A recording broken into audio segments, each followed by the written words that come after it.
ನೀವು ಸತ್ಯವನ್ನು ಮಾತನಾಡಿದರೆ ಏನನ್ನೂ ನೆನಪಿಡುವ ಅವಶ್ಯಕತೆ ಇಲ್ಲ. ಒಳ್ಳೆಯ ಸ್ನೇಹಿತರು, ಒಳ್ಳೆಯ ಪುಸ್ತಕ ಮತ್ತು ಉತ್ತಮ ನಿದ್ದೆ, ಇದೇ ಆದರ್ಶ ಜೀವನ.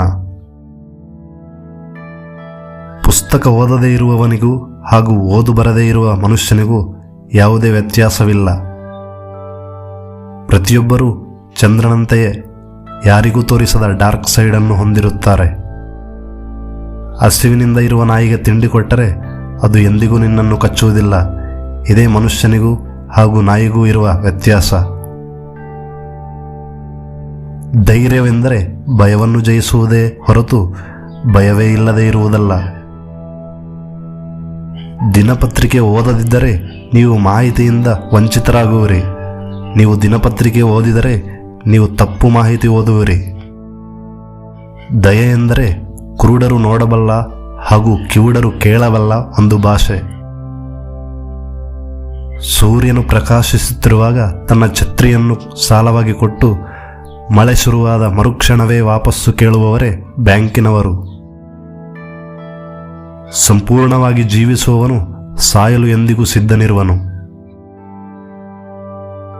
ಸಮಸ್ಯೆ ಇರುವುದು ಸ್ನೇಹಿತರಿಗಾಗಿ ಸಾಯುವುದರಲ್ಲಿ ಅಲ್ಲ, ಆದರೆ ಸಾಯಲು ಯೋಗ್ಯವಾದ ಸ್ನೇಹಿತನನ್ನು ಹುಡುಕುವುದರಲ್ಲಿ. ಜೀವನದಲ್ಲಿ ಮುಂದೆ ಹೋಗುವುದರ ರಹಸ್ಯ ಪ್ರಾರಂಭ ಮಾಡುವುದೇ. ವರ್ಷ ಪೂರ್ತಿ ನಾವು ಏನಾಗಿದ್ದೇವೆ ಎಂಬುದನ್ನು ನೆನಪಿಸುವ ದಿನವೇ ಏಪ್ರಿಲ್ 1. ಮಾನವ ಜನಾಂಗವು ಒಂದೇ ಒಂದು ಪರಿಣಾಮಕಾರಿ ಆಯುಧವನ್ನು ಹೊಂದಿದೆ, ಅದೇ ನಗು. ನನ್ನ ಜೀವನದಲ್ಲಿ ನಾನು ಬಹಳಷ್ಟು ಚಿಂತನೆಗಳನ್ನು ಹೊಂದಿದ್ದೆ. ಅವುಗಳಲ್ಲಿ ಹೆಚ್ಚಿನವು ಎಂದಿಗೂ ಸಂಭವಿಸಲಿಲ್ಲ. ಮತದಾನ ಮಾಡುವುದರಿಂದ ನಮಗೆ ಒಳ್ಳೆಯದಾಗುವುದೇ ಆಗಿದ್ದರೆ ಅವರು ನಮಗೆ ಮತದಾನ ಮಾಡಲು ಅವಕಾಶ ಕೊಡುತ್ತಿರಲಿಲ್ಲ. ಹೋಲಿಕೆಯೇ ಸಂತೋಷದ ಸಾವು. ಜನರು ಮೂರ್ಖರೆಂದು ಅವರಿಗೆ ಮನವರಿಕೆ ಮಾಡುವುದಕ್ಕಿಂತ ಅವರನ್ನು ಮೂರ್ಖರಾಗಿ ಮಾಡುವುದೇ ಸುಲಭ.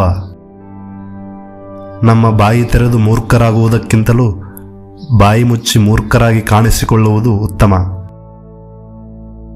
ನಾನು ಜನರ ಬಗ್ಗೆ ಹೆಚ್ಚು ಕಲಿತಷ್ಟು ನನ್ನ ನಾಯಿಯನ್ನು ನಾನು ಹೆಚ್ಚು ಇಷ್ಟಪಡುತ್ತಿದ್ದೇನೆ.